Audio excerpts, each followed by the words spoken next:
दाइ दुबईबाट युएसए कसरी जानुभएको? दुबईबाट युएसए गएको होइन नि भाइ, दुबईबाट म नेपाल फर्केर अनि नेपालबाट चाहिँ के अरे युएसए आएको। टेन्सन छ त्यो पनि, फेरि रन्डी छ त्यहाँ पनि खेल हो। यो यसले त मेरो हातै लाउँदैन। मेरो अगाडि लाइनमा जो मलाई अझै त्यो इन्टरभ्यू थाहा छ, मेरो अगाडि त्यो लाइनमा जो थियो नि 12-13 जनाको थियो होइन, सबै फेल, सबै फेल, सबैजना फेल हो। मलाई मतलब थिएन, म त एकदम चिल मान्छे हो नि त। झन् अहिले पो आएर हुन्छ नि त्यो मान्छे एकचोटि त मर्दो रहेछ भनेर सेकेन्ड लाइफ सुरु भएको। नभए पहिलाको लाइफमा म मतलबै थिएन भाइ। दुवैजना चाहिँ रेलामै गइदिएँ, रेलामै दुबईबाट फर्केँ युएस जान्छु भने होइन। अनि त्यो इन्टरभ्यू सक्यो भने के होला नि त जिन्दगीमा सिक्ने भनेर म त्यसरी बसेको मान्छे हो क्या। एउटा जान्छ इन्टरभ्यू, आऊ 2टा 3टा 4टा 5वटा 6वटा, म पनि बिस्तारै बिस्तारै काउन्टरमा आइपुगेँ हो। सबैले त्यो 11 काउन्टर चाहिँ होइन, 11 काउन्टरमा चाहिँ पुरा त्यो सुड्डी छ नि, त्यसले कसलाई दिँदैन नि भिजा भनेर भन्थ्यो। ट्याम 11 काउन्टरमा चाहिँ नहोस् भनेर होइन, सबैको सकेन होइन दाइ, 11 काउन्टरमै पुग्यो क्या, सुड्डी नै छ क्या। अब खायो। अब मलाई टेन्सन चाहिँ कति भएको थियो, सब मेरोभन्दा अगाडि 2जना मान्छे थियो नि होइन। अनि त्यो एउटा कस्तो रन्डीको मान्छे कस्तो बोलिरहेको थियो क्या त्यो होइन, like I want to build a hydro project in Nepal. I will learn that in USA and I will come back and I will do that and keep my employee, you know, give employment to many other Nepalese people. I want to help them out. भाइ त्यसले विजय भाइनेस को out भयो, त्यो बोल्दा बोल्दै out भयो। त्यो धेर कफ खान नि त त्यो म नेपालीले पचाउन सकिनँ भनेपछि, म झापाकोले पचाउन सकिनँ भनेपछि अब त्यो सुड्डीले कसरी पचाउँछ त्यो आफै इमेजिन गर। त्यसरी हुँदैन हो। एउटा आउट भयो, अर्को आउट। मेरो पछाडि एउटा पतार बोल्ने दाइ सबै आउट भइरहेछ, त्यसलाई म चिन्दिनँ फेरि त्यो रनिङ ब्याङ्कको उज्जतमा बोलिरहेछ। मैले रेस्टुरेन्ट त किन बोल्दैछु मेरो कानमा भनेर, तर बोलिरहेछ हो। मेरो टर्न आयो, थियो मेरो फेरि गाइज 6 वर्ष ग्याप, 12 पछाडि मेरो दुबई गएको, 3 वर्ष काम गरेँ। त्योभन्दा अगाडि म हल्लिरहेको थिएँ, त्यो फर्केँ काम गरेँ, अर्को 1 वर्षको हुन्छ नि त्यो 6 वर्ष मेरो ग्याप 12 पछाडि। अनि म ब्याचलर पढ्नु गएको अब हो, वाइ युएसए भन होइन। अनि मेरो पालि पनि दिइहाल्यो। अब इङ्ग्लिस खतरा नभए पनि अब म के अरे दुबईमा बसेर त्यो सबै खैरेहरूसँग त्यो डिल गर्दा गर्दै त्यो मलाई खैरे देख्दा ओहो क्यान आई गेट 1 रुपिस हो, त्यस्तो थिएन क्या। म एकदम युज टु थिएँ क्या, उसको न म्यान भन्ने टाइपमा बुझिसकेको थिएँ क्या म, बुझ्नु होइन। अनि वाइ युएसए त्यो क्वेसन सोध्यो हो, किन युएसए भन्दाखेरि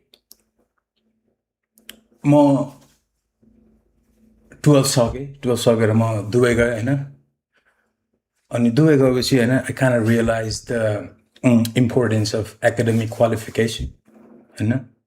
So I wanted to study furthermore because I've been on many interviews, you know, trying to get a new job, but I always got rejected because of my academic qualification, you know?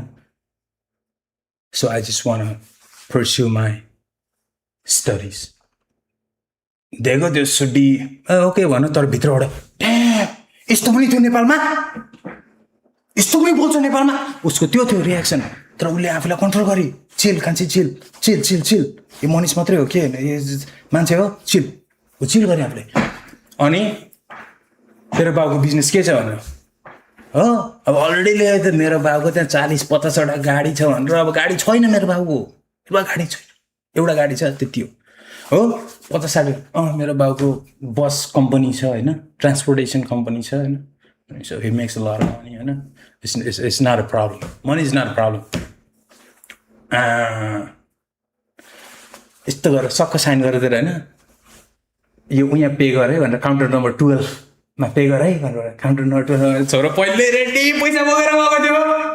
कति मान्छे चाहिँ कस्तो हुँदो रहेछ भने त्यहाँ visa लाग्यो अनि हतार मम्मी म अब गएँ, यहाँ त पैसा तिर्नु भन्दैछ 1 घन्टामा। म कन्फिडेन्स थियो नि त, अलरेडी रेडी पैसा यहीँ छ। काउन्टर नम्बर 12 म 13मै गइदिन्छु, रेडी छु म। सट्ट लगाएर गयो, भिजा दियो, बाहिर निस्केँ। मेरो भाइ पर्खिरहेको थियो होइन। अनि के भयो लाग्यो त भिजा होइन होला उनी आत्यो क्या अब त्यस्तो ट्रस्टै थिएन क्या ममा कस्तो ट्रस्ट नगरेको जबकि मलाई 100% कन्फिडेन्स थियो हो अनि अर्को मेरो साथी पनि थियो युएसए ट्राई गरेको थियो उसको भएन गाँड भयो त्यसले फेरि एकचोटि लुकेर पनि ट्राई गर अरे भनेको सुनेको थिएँ मैले तर त्यसले हामीलाई कहिले खुलेर भनेन होइन एकचोटि गरेको तर त्यसले दुईचोटि फिक्स गरेको एकचोटि हामीलाई नभनी गरेको अनि त्यसलाई पनि मैले सोधेको हो क्या भाइ त्यहाँ इन्टरभ्यू जाँदा चाहिँ के हुन्छ के गर्ने भनेको कि के अरे भाइ त्यो इन्टरभ्यू जब त्यो बाहिर बस्छस् नि एम्बेसीमा अनि त्यहाँबाट त्यो रुममा जाँदा त्यो ढोका यस्तो तान्नुपर्ने हुन्छ नि त्यो ढोका डह्रो छ नि भाइ फेरि त्यहाँ तैँले हल्का अरू ढोका जस्तो गरेर तान्लास् त्यो ढोका एकदम डह्रो छ अलिक रन्डी दिनुपर्छ प्रेसर भनेर अनि उसको सजेसनै त्यस्तो थियो भाइ नरिसा फेरि तँलाई माया गर्छु नि तर कसरी लाग्छ त्यो विचार अनि ढोका त्यहाँ साह्रो अनि त्यसले उति पनि भनेको थियो तर त्यो चाहिँ मलाई याद आयो त्यो फर्स्टको काउन्टरमा भाइ त्यहाँ नेपालीले हुन्छ तँलाई त्यो सामानहरू सोध्ने गर्ने अनि त्यो सिसा पछाडि बोलेको हुन्छ अनि तिनीहरूको साउन्ड चाहिँ त्यो सानो त्यो रन्डी सानो आउँछ नि साउन्ड भाइ फेरि तर त्यो साउन्ड आउँछ तर त्यही साउन्ड फेरि खैरेले सोद्धा तँलाई आउँदैन नि खैरेले सोद्धा चाहिँ ठुलै साउन्ड आउँछ नि भाइ त नझुक्किने त्यसमा भनेर भनेको थियो भाइ त्यो चाहिँ याद गरिरहेको थियो त्यो चाहिँ त्यसले सही भनेको हो साउन्ड आउँदो रहेछ त्यो त्यहाँ त्यो फर्स्ट काउन्टरमा जाँदाखेरि त्यो बिस्तारै आउँदो रहेछ खै तपाईँको पेपरहरू ट्रान्सलेट हो त्यस्तो आउँदो रहेछ अनि उता गएपछि चाहिँ हुज गाउनु म्याम के हुन्छ भाइ भनेर जस्तो हो त्यो साउन्ड आउँदो रहेछ क्या त्यसको त्यही एउटा चाहिँ काम लाग्यो हो मलाई नर्भस हुनु बाहेक जोगायो तर अरू काम थिएन भाइ त्यो ढोका भारी त्यो ढोका त कस्तो दाइलाई प्रब्लमै छैन जिन्दगी यत्रो ढोका खोल्दै हिँडेको मान्छे कतिले ढोका मेरो मुखमा बन्द गरिदिएको चाहिँ मलाई मतलब छैन होइन